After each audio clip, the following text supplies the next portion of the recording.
আমি বলবো কোরআন শরীফের আয়াত দিয়ে আল্লাহ ইতিকাফের ব্যাপারে আমাদেরকে ইশারা দিয়েছেন। সুবহানাল্লাহ বলেন। আল্লাহ বলেন ওয়াহিদনা ইলা ইব্রাহিম ওয়া ইসমাঈলা আন তাহহিরা বাইতিয়া লিত-তাইফিন ওয়াল আকিফিন ওয়ার রুকআইস সুজুদ। বড় করে বলুন সুবহানাল্লাহ। এটা ইব্রাহিম আলাইহিস সালাতু ওয়াস সালামকে আল্লাহ নির্দেশ দিলেন, ও আমার খলিলুল্লাহ ইব্রাহিম, তোমার সন্তান ইসমাইলকে সাথে নাও, আমার খানায়ে কাবা পবিত্র করো, একেবারে পরিষ্কার করো। কারণ ইতিকাফকারীরা ইতিকাফ করবে, রুকুকারীরা রুকু করবে, সিজদাকারীরা সিজদা করবে, তাওয়াফকারীরা তাওয়াফ করবে। বড় করে বলুন না সুবহানাল্লাহ। এখান থেকে যদি আমরা একটু নোকটা টানি তাহলে দেখা যায় ইতিকাফ এই বিষয়টা নতুন নয়। বিষয়টা কি নয়? একটু জোরে বলেন না, কি নয়? নতুন নয়। ইতিকাফ এটা পুরানো, অনেক পুরানো একটা ইবাদত। একটা কথা মনে রাখবেন, ইতিকাফ কেন করা হয়, ইতিকাফ কার জন্য সুন্নাত, ইতিকাফ কার জন্য ওয়াজিব, ইতিকাফ কার জন্য নফল। আর ইতিকাফ নফল হলো, ওয়াজিব হলো, সুন্নত হলো।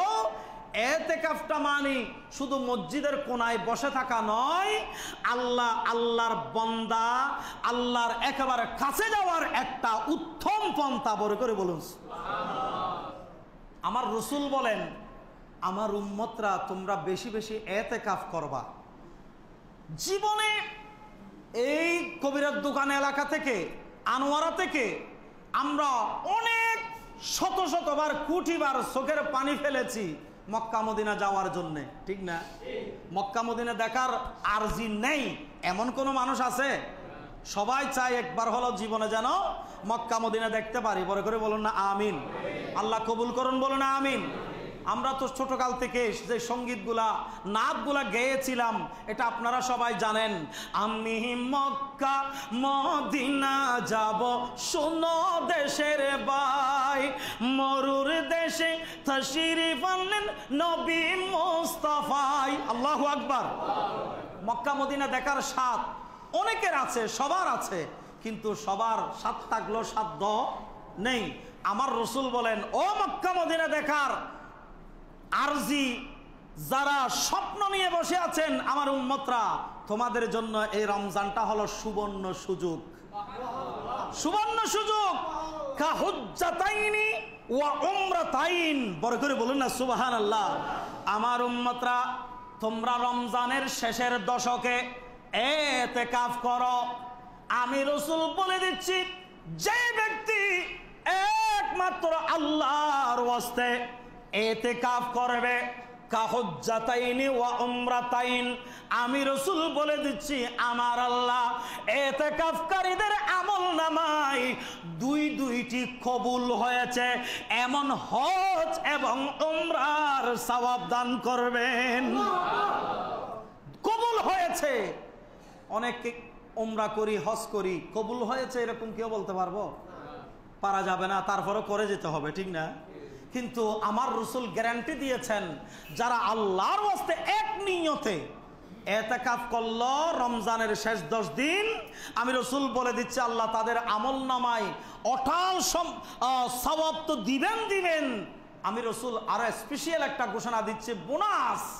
সেটা হলো কাহুজ্জাতাইন ওয়া উমরাতাইন, দুইটি কবুল হয়েছে এমন হজ এবং উমরার সওয়াব আমলনামায় আল্লাহ দান করবেন।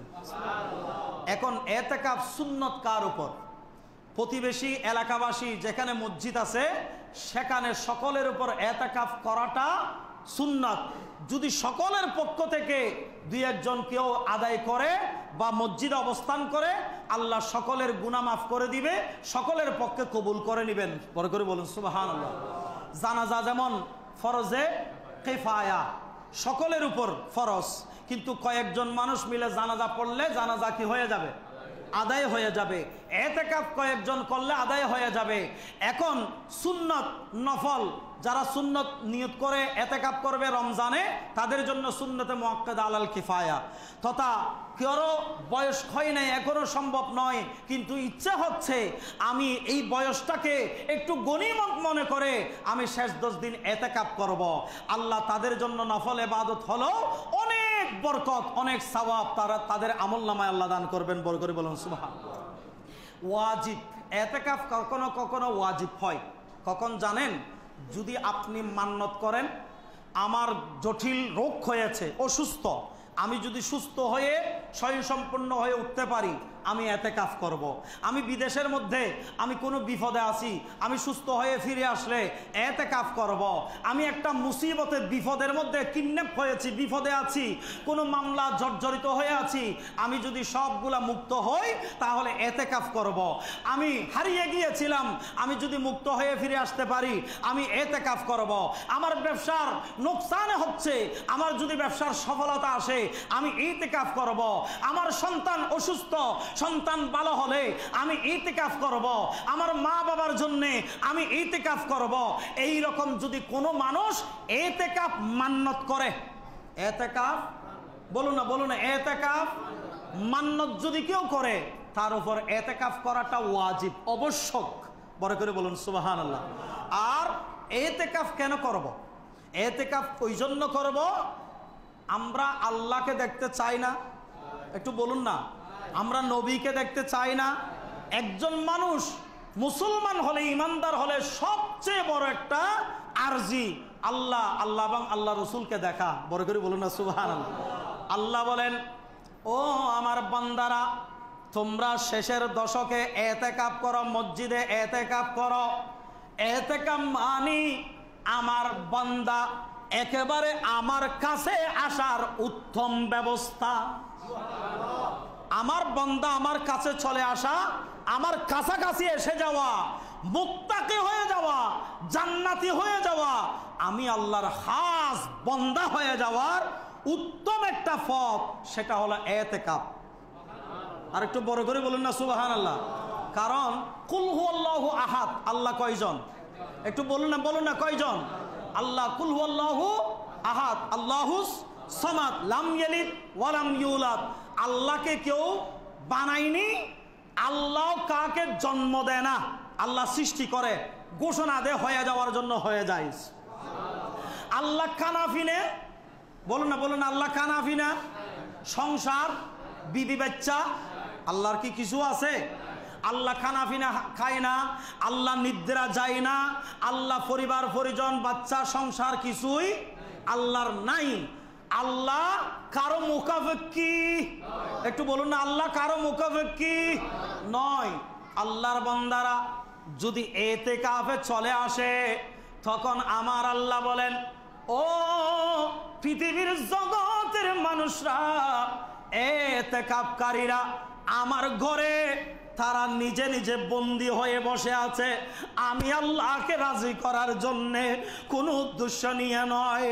আমার ঘরে যেই ব্যক্তি এসে 10 দিন অনবরত অনর্গল অবস্থান করল, শুধু আমার জিকির, আমার ইবাদত, আমার কোরআন তেলাওয়াত, আমাকে রাজি করার জন্য রুকু সিজদা করল, তাসবিহ তাহলিল আদায় করল, ইবাদত দিয়ে সময় অতিবাহিত করল, আমি আল্লাহকে রাজি করার জন্য এই সময়টা দিল, আমি আল্লাহ তার জন্য 2টা পুরস্কার দিয়ে দিচ্ছি। একটা হলো আমি আল্লাহ তার একেবারে কাছে চলে যাব, আর একটা পুরস্কার হলো সেই ব্যক্তি যদি মারা যায়, আমি আল্লাহ তার কবরের মধ্যে জান্নাতের লাইটিং এর ব্যবস্থা করে দেব, জান্নাতি বিছানার ব্যবস্থা করে দেব। বড় করে বলুন না। ইতিকাফকারীরা আল্লাহর কাছাকাছি চলে যায়। আল্লাহ যেমন পরিবার পরিজন সংসার ব্যবসা বাণিজ্য কিছুই করেন না, বলুন না, ব্যবসা বাণিজ্য সংসার কিছুই করেন না, নিদ্রা ঘুম যায় না। ইতিকাফকারী যারা দিনের বেলা হয়তো একটু বিশ্রাম নিবে, রাত জেগে তারা শবে কদর তালাশ করবে। একটু জোরে বলবেন না সুবহানাল্লাহ। বেজর রাতগুলো তারা তালাশ করবে। 21, 23, 25, 27, 29 এই বেজর রাতগুলা নির্ঘুমে তারা ইতিকাফের মাধ্যমে শবে কদর তালাশ করবে। আর পরিবার পরিজন সংসার ব্যবসা বাণিজ্য দুনিয়ার সমস্ত কিছু থেকে তারা নিজেকে গাফিল করে, নিজেকে একটু সুদরিয়ে সামালিয়ে তারা আল্লাহর রাস্তায় চলে আসলো। আল্লাহ বলে, আমি সমস্ত রহমতের ছায়া তাদের উপর নসিব করি। আর একটু বড় করে বলুন না সুবহানাল্লাহ। আর এতেকাফ তাদের উপরও ওয়াজিব হয়ে যায়। কোনো সময় দেখা যায় এতেকাফ করেছেন, হঠাৎ 2 দিন 3 দিন বা মধ্যখানে সে এমন অসুস্থ হয়েছে তার এতেকাফ আর রাখা সম্ভব নয়, হয়তো বাড়িতে অথবা মেডিকেলে তাকে নিয়ে যেতে হচ্ছে। এইরকম কোনো ব্যক্তি অসুস্থ থেকে সুস্থ হয়ে এর পরে বছর এতেকাফটা ফুন্ডা করে দেওয়া তার উপরে ওয়াজিব। বলে করে বলুন সুবহানাল্লাহ। এতেকাফ নিয়ত করলে, মান্নত করলে তাদের উপর ওয়াজিব, এবং ভেঙে গেলে এই বছর আগামী বছর এটা পূর্ণ করে দিবেন। আর এতেকাফ করার কিছু আমাদের বদ অভ্যাস আছে, এক সময় বেশি ছিল, ইদানিং আলহামদুলিল্লাহ অনেকটা কমে গিয়েছে। এটা আপনি মানুন আর না মানুন এটা আপনার ব্যাপার।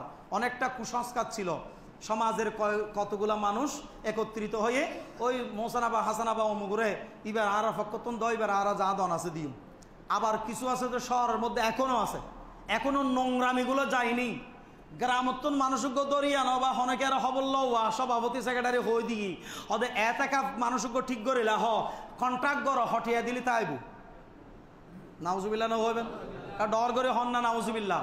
এটা এতেকাফ তো হবে না, এতেকাফ হবে না।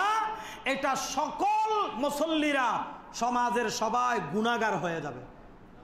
কন্ট্রাক্ট করে টিয়ার বিনিময়ে যদি এতেকাফ করা দেয়, আল্লাহ বেগুন বুঝিবার তৌফিক দান করো, আমিন হন। আরেকখানা বড় করে হন আমিন। এত ব্যস্ত আপনি এখান থেকে চমনি দিকে শহর থেকে মার্কেটিং করে ঘরে আসার সে ক্ষমতাটা আপনার মধ্যে আছে? আল্লাহ যদি না দেয় তো আপনার এত ব্যস্ত কেন? আমি আল্লাহর ওয়াস্তে বলছি, সামনের কাতার দ্বিতীয়, এখানে অনেক আমার বাবার সমতুল্য বয়স্ক মুরব্বীরা আছেন। 1 নম্বর আপনাদের পায়ে ধরে বলি, আপনাদের ঘরে 10 দিন না থাকলে ঘরে কেউ উপোস থাকবে না। এরকম অনেক মানুষ আছে না? আচ্ছা না হদে ইয়া আবার সুড়োই গই হদে কেন আমি কে হন না হন জুড়ে। আপনি মুরব্বী, আপনার সন্তানরা বাজার করার মতো আছে, আপনার সন্তানরা ঘর চালানোর মতো আছে। আপনি 10 দিন না থাকলে কোনো সমস্যা হবে না। আমি এলাকার আল্লাহর ওয়াস্তে বলছি, এই রকম বাবাজি মুরব্বী যারা আছেন আজকে নিয়ত করে ফেলেন, আগামী শুক্রবার আমি এতেকাফে ঢুকে যাব ইনশাআল্লাহ। বলুন একটু জোরে বলো না ইনশাআল্লাহ।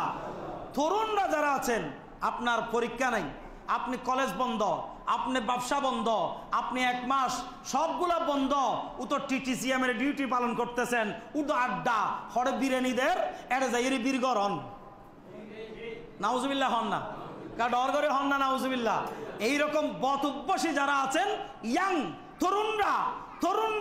তরুণরা আল্লাহর ওয়াস্তে আপনার হাত ধরে বলি, ভাই এই সময়টা গনিমত, আপনি মসজিদে 10 দিনের জন্য ঢুকে যান। সুবহানাল্লাহ বলুন না, আরেকটা আওয়াজ দিয়ে বলুন না সুবহানাল্লাহ।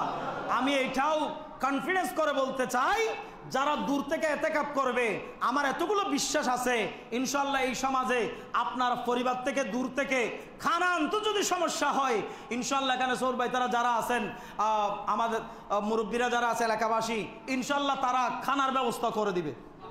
আপনি আল্লাহর ওয়াস্তে এতেকাফ করুন, খানার ব্যবস্থা আল্লাহ ব্যবস্থা করে দিবে ইনশাআল্লাহ। বলুন না, তরুণরা এতেকাফ করুন। এই তরুণ সময়টা মূল্যবান সময়।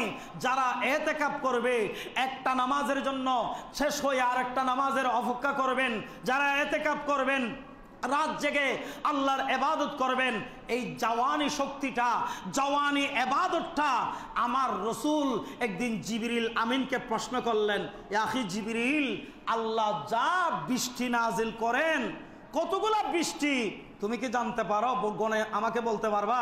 জিবরিল আমিন বলেন, হ্যাঁ নাম ইয়া রাসূলুল্লাহ, অবশ্যই আল্লাহ আসমান থেকে যা পৃথিবীতে বৃষ্টি নাজিল করে, একটা ফোঁটা আমি গনে কয় কোটি ফোঁটা আল্লাহ বৃষ্টি নাজিল করেছেন, কোন এলাকায় কোন দেশে কি পরিমাণ বৃষ্টি নাজিল হয়েছে, আমি জিবরিল গনে বলে দিতে পারি। ও জিবরিল পারেন না, এমন কি জিনিস আছেন? জিবরিল সারেন্ডার হয়ে গেল, ইয়া রাসূলুল্লাহ আপনার উম্মতের তরুণ ইয়াং যারা ইবাদত করে, সিজদা করে, রুকু করে, ইতিকাফ করে, কোরআন তেলাওয়াত করে, হকভাবে সৎভাবে তারা নিজের বডিকে রক্ষা করে, সুরক্ষা করে, ইবাদত করে, যখন ইবাদতে ঢুকে যায়, খোদার কসম আমি জিবরিল, আল্লাহ এমন রহমত তাদের উপর নাজিল করে, আল্লাহ এমন খুশি হয়ে যায়, আমি জিবরিল বর্ণনা করে শেষ করতে পারবো না।